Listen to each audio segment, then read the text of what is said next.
was this? What was it like getting back to the kids? Did they have a sense that Dad was away, or were they just looking for presents back from Tokyo, or what was the story? Nah, they definitely had a sense that Dad's been away for a while, and even I find now, still a few days later, like either they're following me around everywhere like a shadow, or if I have to go anywhere. So I was on the Paralympic show there on the Saturday evening, and the oldest one was crying at me because I was leaving, So I still think they're a little bit when they think I'm going to leave, they're concerned that I'm going to be leaving for not just an hour or two, but for days. So it's good to be back and be with them. I think just obviously it's also tough being away from them so long. For me, I can understand it in my head, but for them at that age, it's hard. So a month in their life is a lot bigger percentage than it is in yours or mine. Yeah. And tell me, how have you been thinking about the kind of the achievement and everything like that? Has it sunk in a little bit differently to how you were when we spoke last week, kind of in the immediate aftermath of it? Can you put it in a different context now? I'd say about a yes and no. I think, sometimes you think straight after that you're going to spend the next bit of time thinking about it and reflecting more. And then all of a sudden the next few weeks kind of come and go, and so much is happening that you actually don't get time to stop and reflect. And you're even you're already naturally start to also even on training and preparing is what happens next and what happens in the next number of weeks and when are you getting back at it. So I don't necessarily, I can't remember what I was saying, just post it, but I think I haven't really stopped as much as I would have thought, and I should know this for the amount of times I've gone through it, as I thought I maybe would just take a bit of time to stop and reflect and maybe post a few weeks after the games. Maybe then is a bit more of a time to stop and reflect a bit more than immediately after, and especially because you've just come home. Yeah. Did you obviously watched Michael on Saturday morning? How tough was that? It was a tough one. Obviously it was I thought it was just quite an emotional race to watch, and just how things developed, and even the way a lot of the other athletes came up and embraced him after the race, and obviously I spoke to him a few times since race, and then just happened to be just not in the legs on the day. He's prepared well, which makes it even more frustrating, as that was not a fair reflection of where he was at. But it just shows the sport, and the sport is moving on and does move on. And that is sport. It's tough and it's ruthless, and things can be going great, and all of a sudden, in a short period of time, the whole landscape shifts. So yeah, it wasn't. I'm usually there, obviously watching it and part of it as well, and it was obviously very different to not be there in the last 24 or 48 hours and see how obviously we room together all the time, see how he's dealing with it, and how he's going into the race. So it's definitely a very different experience, and I thought, to be fair, as much as it did not go anywhere near how he wanted it, he dealt with it very well. It's also being gracious when in defeat or when things don't go well, and his attitude around that was good. It was very emotional, clearly, those scenes on the track afterwards, and then in his interview afterwards as well.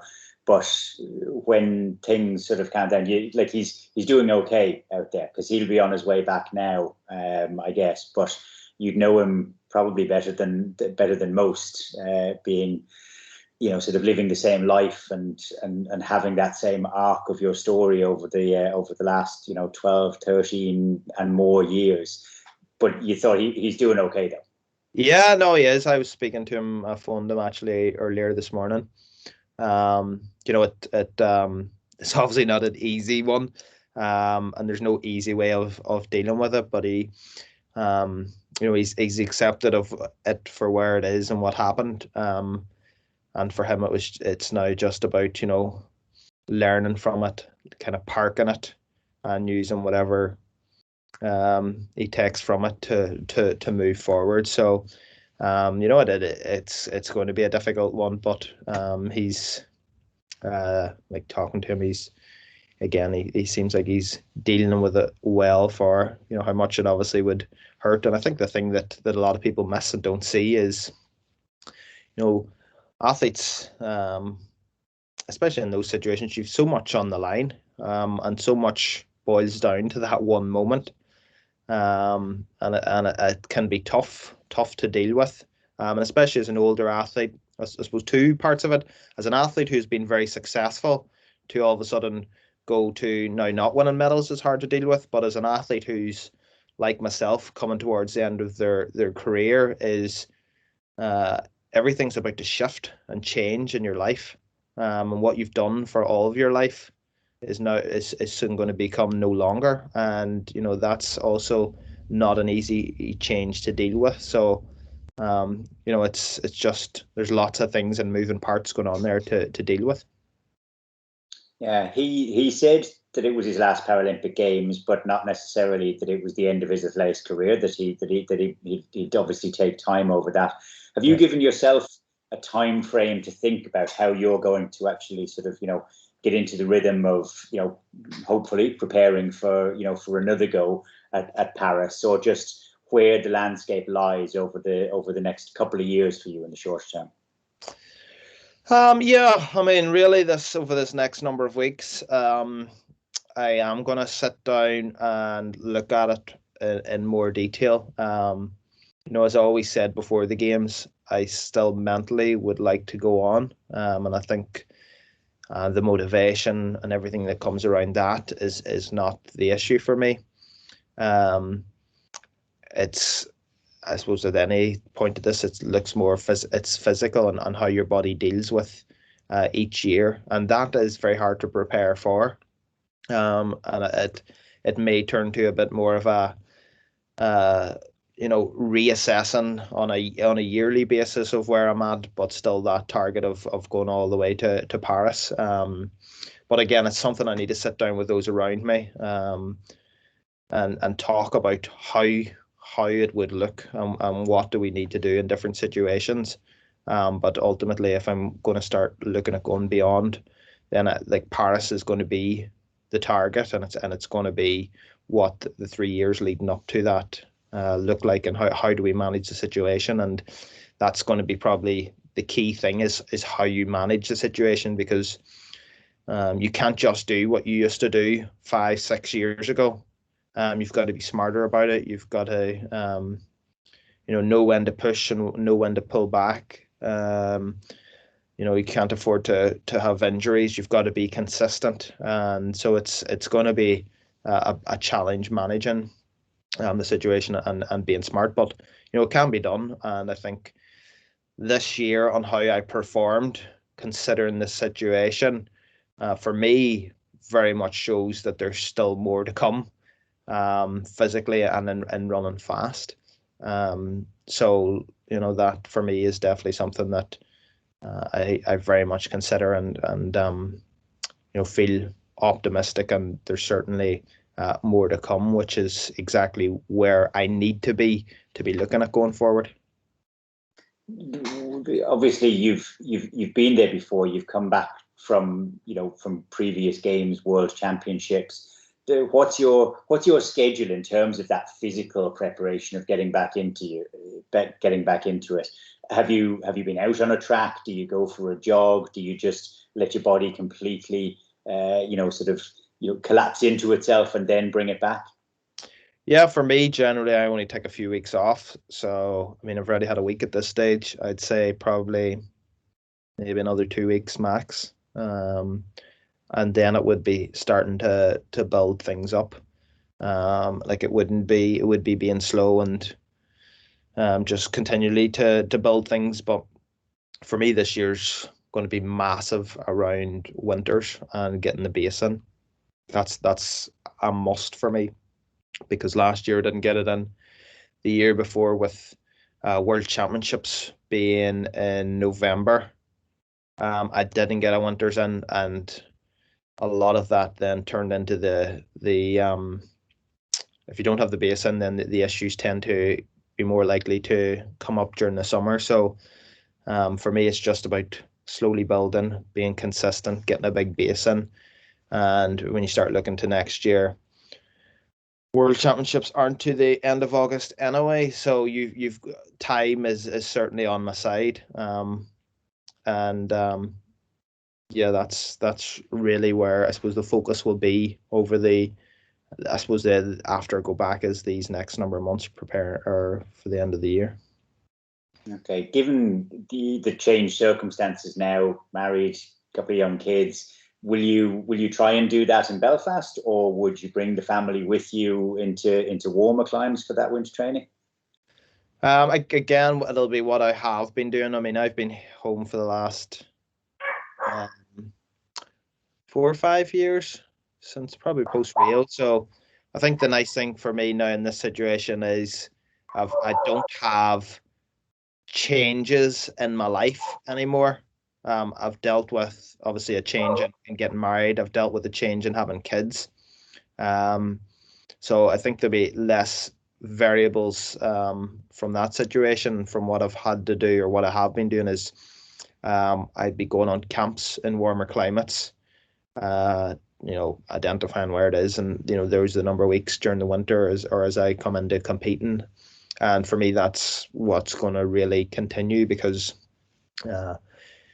my kids are now at school, so you're not in the same situation as it was years ago in deciding to just move to warmer climates. But I think what has shown over these, especially this year, is I've got a good setup around me. I'm fortunate with the institute support up north, and then good support around coaching. So a lot of it is driven by the people around you and the support you have, and how you manage and deal with situations and challenges. I think for me, where I'm at in my career and what I've learned, other than the weather not being as good, I'm in as good a situation as I'm going to be, but I can get the weather in other ways by going on camp. Okay. Last one from me. You've been involved as a global ambassador for Paralympic sport, and a hero of the Paralympic Games for many outside of Ireland and around the world. The We Are 15 campaign, which was kicked off now during these games, we saw the Titanic bathed in purple light, so Northern Ireland is clearly a part of that. How do you see that campaign progressing the sort of the way in which we look upon disability, and the way that it can change the way that we look at it in the wider context as opposed to just within sport? Yeah, I mean, honestly, I'm not that aware of the campaign, and probably a lot of it happened, as you say, kicking off in the games, and you're kind of in your bubble. I was unaware about the Titanic or what's going on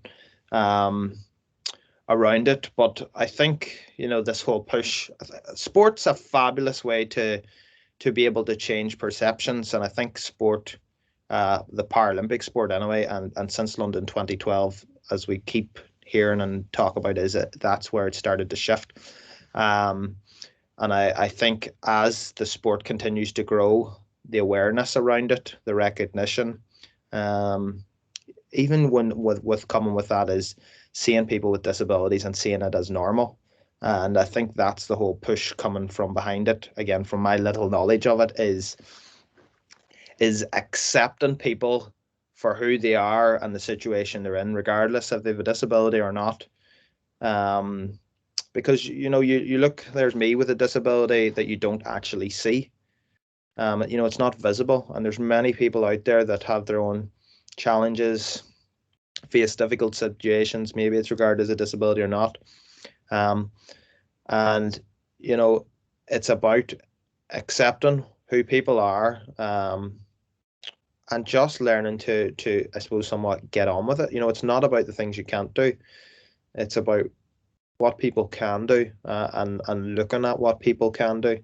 And I think that's something, you know, sport and para sport can really front that whole movement, and it is quite a big movement in society in general over these last number of years. Is building awareness around it, and I think a lot of it comes down to awareness because you know, it's not that people, it's more that people are often scared or unknowing what to say in the situations, you know, and you know, it's just trying to make things, let's say, more normal, or it is normal to be seen in a wheelchair, or you know, I suppose there isn't really a normal. It's just accepting what people are and who they are.